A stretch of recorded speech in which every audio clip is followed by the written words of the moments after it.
मुख्यमंत्री नीतीश कुमार ने आज बाढ़ प्रभावित इलाकों का हवाई सर्वेक्षण किया। नवगछिया के बाढ़ राहत शिविरों का भी जायजा लिया। नवगछिया प्रखंड में रामधारी इंटर स्तरीय उच्च विद्यालय पकरा एवं गोपालपुर प्रखंड के उच्च विद्यालय मकनपुर में बाढ़ राहत शिविरों का निरीक्षण किया। निरीक्षण के क्रम में मुख्यमंत्री ने अधिकारियों को आवश्यक दिशा निर्देश दिए। रामधारी इंटर स्तरीय उच्च विद्यालय के बाढ़ राहत शिविर के निरीक्षण के क्रम में मुख्यमंत्री ने अधिकारियों से बाढ़ राहत चिकित्सा शिविर, सामुदायिक रसोई केंद्र, आंगनबाड़ी केंद्र, बाढ़ प्रभावित परिवारों के बच्चों को पढ़ाने की सुविधा समेत कई बिंदुओं पर जानकारी ली। निरीक्षण के दौरान जिलाधिकारी को भी निर्देश दिया गया। मुख्यमंत्री ने कहा कि बाढ़ राहत शिविर का पूरा प्रबंधन ठीक तरीके से होनी चाहिए। उन्होंने हवाई सर्वेक्षण के क्रम में देखा कि भागलपुर जिले में काफी संख्या में लोग बाढ़ से प्रभावित हैं, इसलिए उन्होंने कहा कि बाढ़ राहत शिविरों की संख्या बढ़ाने की जरूरत है। प्रभावित लोगों को किसी भी प्रकार की कोई दिक्कत न हो, इसके लिए अधिकारी काम करें। निरीक्षण के पश्चात पत्रकारों से भी मुख्यमंत्री नीतीश कुमार ने बातचीत की। और आप जानते हैं, एक एक राउंड देखते हैं, हर जगह हर चीज की समस्या को देखा गया है और वहाँ भी रोज हम इसके बारे में जानकारी लेते हैं और क्या करना चाहिए तत्काल इसके बारे में ही गाइडलाइन देते हैं। ये सब कुछ दिया है, देख लिया। और यहाँ पर तो आप जानते हैं कई साल देखे तो बराबर जहाँ पर कुछ बनाया एक एक बात कहा गया। और अभी जितने प्रभावित लोग हैं सबके राहत के लिए सारा इंतजाम किया जाएगा हर तरह से। उसमें किसी प्रकार का कष्ट दिया जाएगा, हर तरह से दिया जाएगा। हम तो समझ सबको मिलेगा, सहायता मिलेगी बाढ़ जो भी प्रभावित है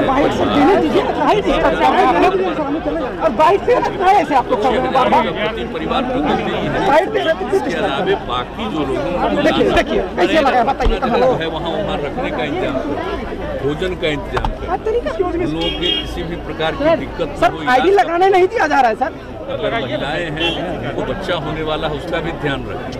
और अगर बेटा होता है तो 10,000, अब बेटी होती है तो 15,000। जानते शुरू से हम लोग सहायता भी करते हैं। और आप जानते हैं हम लोगों का पहले से ही ये बार बार हम ये कहते रहे कि आपदा पीड़ितों का सरकार के खजाने पर सबसे पहला अधिकार है, इसलिए उसमें कोई कमी नहीं होने देते। आपको बता दें कि बिहार के मुख्यमंत्री नीतीश कुमार ने बिहार के बेगूसराय के मटिहानी प्रखंड अंतर्गत खोरमपुर घाट क्षेत्र में गंगा नदी के जलस्तर में वृद्धि से उत्पन्न स्थितियों का भी जायजा लिया। विशेष तौर पर देखते हैं कि इंतजाम क्या किया गया, ठीक इंतजाम है या नहीं, इसको देखना बहुत जरूरी है। और हर दिन एक एक चीज की जानकारी लेना। तो आप जानते हैं हम लोग 2007 से जो आपदा प्रबंधन के लिए काम शुरू किया और ये भी कह दिया कि आपदा पीड़ितों का सबसे पहला अधिकार सरकार के खजाने पर है। तो उसी को ध्यान में रख करके सब तरह का इंतजाम किया जाता है। पहले कोई सोचता भी नहीं होगा, आज हर तरह से इंतजाम किया जाता है कि कोई भी जो भी इलाका प्रभावित है वहाँ के लोगों को राहत देना है, उनको मदद करना है। इधर बिहार के पूर्व मुख्यमंत्री हम के राष्ट्रीय अध्यक्ष जीतन राम मांझी ने पटना आवास पर पर्वत पुरुष बाबा दशरथ मांझी की 14वां पुण्यतिथि मनाया। कार्यक्रम में पार्टी के प्रदेश अध्यक्ष भगवान लाल वैश्यंत्री ने कहा कि पर्वत पुरुष दशरथ मांझी को भारत रत्न मिलना चाहिए, यह हम पार्टी की मांग है। तो उन्होंने ये समझा कि इससे लोगों को जाने में कठिनाई होती है, जो दुख हमको हुआ है वो यहाँ के आने वाले पीढ़ी को नहीं हुआ।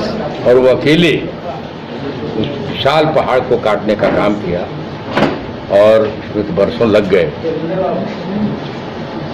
और वो पहाड़ काट दिया। आज वहाँ रोड बना हुआ है और जो 40 किलोमीटर घूम के लोग जाते थे, आज वो 5-6 किलोमीटर की दूरी तय करने के बाद कुछ बात चली जाती है। मोतिहारी से खबर आ रही, जहां पत्रकार मनीष हत्याकांड को लेकर पत्रकारों ने ऐतराज जताया है। एसपी ने इस मामले में गहराई से जांच का आदेश दिया है। एसआईटी टीम गठित की गई है, जांच तेज की गई है। इधर पत्रकार समन्वय समिति की बैठक में कई बिंदुओं पर विमर्श किया गया और मांग किया गया कि पत्रकारों के हित में इस हत्याकांड में शामिल लोगों को अविलंब गिरफ्तार किया जाना चाहिए। एसपी ने हमारे साथियों को आश्वस्त किया है कि मनीष हत्याकांड के वास्तविक हत्यारों तक पुलिस की अनुसंधान टीम पहुंचेगी, मामले का गहराई से अनुसंधान होगा, जो वास्तविक अभियुक्त हैं उनकी गिरफ्तारी होगी और मनीष के परिजनों को न्याय मिलेगा। एसपी साहब ने हमारे साथियों को आश्वस्त किया है कि वे निश्चित रूप से मनीष हत्याकांड का उद्भेदन करेंगे और सही अभियुक्तों तक पहुंचेंगे, उनकी गिरफ्तारी होगी। उधर बंदरा में भाकपा माले ने प्रखंड मुख्यालय पर एक दिवसीय धरना सभा का आयोजन किया, जिसमें सरकार के खिलाफ नारेबाजी की गई और महंगाई के खिलाफ भी नारेबाजी की गई। बाद में पार्टी के कार्यकर्ताओं ने विभिन्न मांगों से संबंधित ज्ञापन प्रखंड विकास पदाधिकारी को सौंपा। आज हमारा जो धरना का उद्देश्य है, यह उद्देश्य जो आज लॉकडाउन के तहत जो लोग तंग तबाह हुए हैं, परेशानी हुआ है, साथ साथ लॉकडाउन रहते हुए फिर बाढ़ का समस्या आया, बारिश का जो परेशानी है और बारिश और बाढ़ से जो इस बंदरा प्रखंड में तंग तबाही हुआ है, फसल नुकसान हुए हैं, लोग को इस बारिश के पानी से कितने लोगों को घर डूब धंस गया है, गिर गया है। महामारी के समय से और अभी तक इस बरसात के लेकर के और बाढ़ के लेकर के जो परेशानी है, इस पर कोई निगरानी और कोई इस पर पहल नहीं किया गया है। मधेपुरा से खबर मिल रही है, जहां मद्य निषेध विभाग ने कार्रवाई की है। विदेशी शराब और कोडीन युक्त कफ सिरप बरामद किया गया है। सरकार के लाख दावे के बावजूद, पाबंदी के बावजूद लगातार सूबे में कोडीन युक्त विस्फोटक कफ का कारोबार थमने का नाम नहीं ले रहा है और इसी दरमियान मद्य निषेध विभाग मधेपुरा के द्वारा यह कार्रवाई की गई है। सदर थाना क्षेत्र के अंतर्गत खपौती में यह कार्रवाई की गई, जहां से यह सफलता मिली है। सासाराम से खबर आ रही है, जहां जनता दल यूनाइटेड के नेता और रोहतास जिला के प्रभारी मंत्री अशोक चौधरी ने जेडीयू कार्यकर्ताओं के साथ बैठक की है। सासाराम के पटेल धर्मशाला में यह बैठक का आयोजन किया गया। रोहतास जिला में जेडीयू को मजबूत करने के लिए कई रणनीति बनाई गई। उन्होंने कई बिंदुओं पर आवश्यक टिप्स दिए हैं। यही हम आए हैं कार्यकर्ताओं के मनोबल को बढ़ाने के लिए। कार्यकर्ताओं को ये रोहतास जिला में एनडीए के कोई भी विधायक हमारे जीत नहीं पाए हैं पिछले चुनाव में, तो कुछ न कुछ कारण रहा होगा। हमारे तीन मजबूत उम्मीदवार यहाँ थे। हमारे वशिष्ठ जी हमारे उम्मीदवार थे, यहाँ पर जय कुमार सिंह हमारे उम्मीदवार थे, हमारे यहाँ अशोक जी उम्मीदवार थे सासाराम से, ललन पासवान जी चेनारी थे। चारों उम्मीदवार मजबूत उम्मीदवार थे, लेकिन कुछ कारण रहा जिसके चलते चुनाव हार गए। क्या कारण रहा? पार्टी को नए तरह से संगठित करना, सरकार की योजनाओं को रोहतास में लाना, जो बजट बनता है बिहार में उसमें रोहतास का शेयर प्रॉपर जो शेयर होना चाहिए उसका हमको लड़ाई झगड़ा करके वहां से मंत्रियों से लेकर के आना, ये मेरी जवाबदेही है। उसका हम मजबूती से निर्माण करें। इधर नेहरू युवा केंद्र के द्वारा समस्तीपुर में कार्यक्रम का आयोजन किया गया। कल्याणपुर प्रखंड के सैदपुर में इस कार्यक्रम का आयोजन किया गया। कनुआ माझी टोला में भी कार्यक्रम का आयोजन किया गया, जिसमें युवाओं की खास भूमिका रही। तारापुर के गंगा जलपान एवं गणेश साह दुकान में चोरी की घटना सामने आई है। इस मामले की प्राथमिकी तारापुर के थाना में दर्ज कराया गया है।